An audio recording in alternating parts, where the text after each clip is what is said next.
नमस्कार साथियों, आज के हमारे वीडियो का विषय है मेडिटेशन, जिसे हम ध्यान के नाम से भी जानते हैं। इस विषय पर चर्चा बहुत की जाती है क्योंकि बहुत से लोग मेडिटेशन करना चाहते हैं। जब भी किसी को कोई मानसिक समस्या होती है तब उसे मेडिटेशन करने को बताया जाता है, या फिर कोई भी व्यक्ति आध्यात्मिक जीवन अपनाता है तब उसे योग ध्यान करने को बताया जाता है। और देखा जाए तो दुनिया भर में लाखों करोड़ों ध्यान सेंटर चल रहे हैं, जहाँ पर लोगों को सैकड़ों विधियों द्वारा ध्यान करना सिखाया भी जाता है। और समस्या क्या आती है कि जो लोग 5-5, 10-10 साल से ध्यान कर रहे हैं, उनका कहीं पहुंचना ही नहीं हो रहा है। वो बस ध्यान करते हैं, बाकी अपना जीवन जी रहे हैं। और यही कारण है कि पिछले इतने सालों में, इतनी सदियों में हमने बुद्ध, कबीर, महावीर, रामकृष्ण परमहंस, इन जैसा ध्यानी व्यक्ति दोबारा पैदा होते नहीं देखा। चलिए, इन लोगों ने तो ध्यान में समाधि अवस्था पाई, इनकी तरह ना सही, पर जो लोग इतने सालों से ध्यान कर रहे हैं, ऐसा कैसे हो सकता है कि वो अभी तक अपने विकारों को देखने तक में भी सक्षम नहीं हुए हैं? मुक्ति तो फिर बहुत दूर की बात है। दरअसल होता ये है कि हम लोग सुबह-सुबह आधा घंटा, 1 घंटा ध्यान करते हैं और उसके बाद फिर से वही छल, कपट, बेईमानी, दूसरों की बुराई करना, अपना पूरा दिन इन्हीं में बिता देते हैं। इसका नतीजा ये होता है कि जो भी हम ध्यान क्रिया सुबह करते हैं, उसका कुछ भी हमारे भीतर नहीं पहुँच पाता। हम बस सुबह-सुबह ध्यान करते हैं, बाकी दिन भर फिर अपने मन के अनुसार जीवन जीने में लग जाते हैं। इसलिए इस वीडियो में हम बात करेंगे कि जो भी लोग ध्यान करना चाहते हैं, पहले हमें ध्यान को समझना होगा कि ध्यान है क्या? शायद उसके बाद ध्यान करना हमारे लिए आसान हो जाए। देखिए, हम इंसानों का अधिकतर जीवन जो है हमारे सूक्ष्म तल से चलता है। तल अर्थात हमारा मन। हम सभी मन के अनुसार जीते हैं। पर ध्यान हमारे मन के केंद्र से और भीतर मौजूद है। बस हमें वहीं पहुंचना है जो हमारे भीतर ध्यान का केंद्र मौजूद ही है।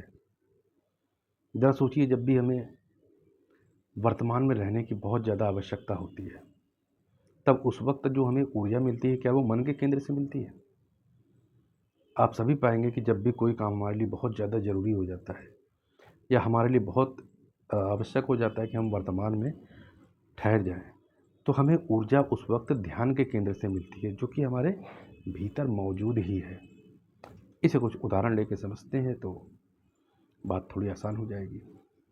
अब देखिए, जब भी कोई डॉक्टर कोई बहुत ही महत्वपूर्ण ऑपरेशन कर रहा हो, तब उस वक्त उसका चित्त वर्तमान में ठहरना आवश्यक होता है। तो उसे जो ऊर्जा मिलती है वो ध्यान के केंद्र से मिलती है, जो कि उसके भीतर मौजूद है। जब कोई चित्रकार बहुत अपनी सर्वश्रेष्ठ कला का प्रदर्शन करना चाहता हो, सर्वश्रेष्ठ पेंटिंग बनाना चाहता हो, तब उसे पूरे पूरे ध्यान की आवश्यकता पड़ती है। तब भी वो ऊर्जा उसे ध्यान के केंद्र से मिलती है। हम जब भी हमारे लिए कुछ सीखना, कुछ जानना, कुछ सुनना, समझना बहुत ज़रूरी होता है, तो बहुत आवश्यक होता है कि हम वर्तमान में खुद को स्थिर करें। तब हम जो भी सुनते हैं, देखते हैं, समझते हैं, वो हमारे भीतर आ पाता है।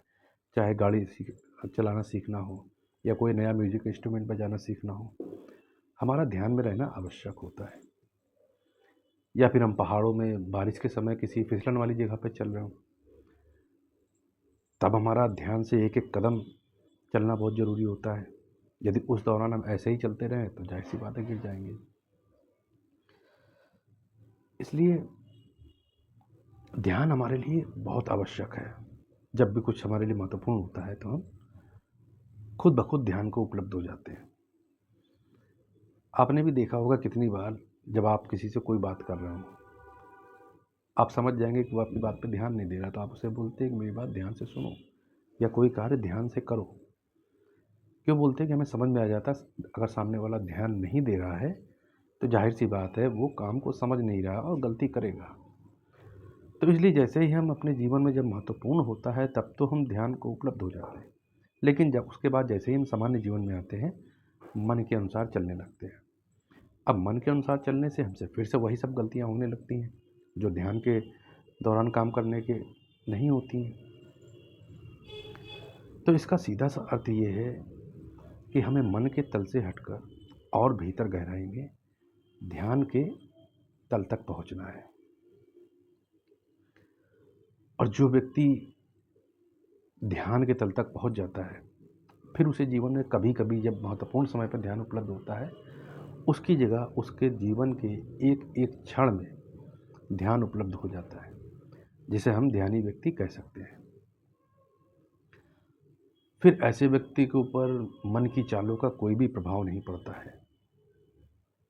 बस दुनिया भर में जितने भी ध्यान सेंटर हैं, जितने भी आश्रम में मठ हैं, उन सभी मठों आश्रम में हमको ध्यान करने की जो भी विधियाँ सिखाई जा रही हैं, वह मन के तल से हटकर ध्यान के तल तक पहुँचने के लिए हैं।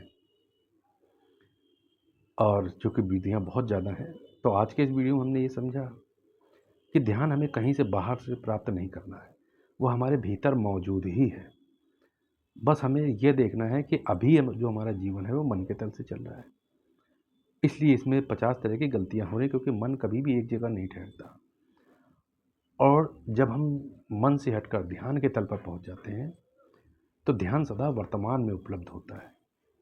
इसीलिए हम सारे जरूरी कार्य ध्यान से जब हम ध्यान में होते हैं या काम पर ध्यान देते हैं, तभी वो सब सही सिद्ध हो पाते हैं, अन्यथा हमसे बहुत गलतियाँ होती हैं। तो ध्यान हमारे भीतर मौजूद है। उस तल तक कैसे पहुंचना है, कौन कौन सी विधियाँ हैं, वो विधियाँ बहुत अधिक हैं, एक वीडियो में संभव भी नहीं है। तो मैं कोशिश करूँगा कि आगे उन विधियों के ऊपर भी वीडियो बनाएं और आपसे साझा करूँ। आज के लिए मैं इन्हीं बातों के साथ वीडियो समाप्त करता हूँ। धन्यवाद।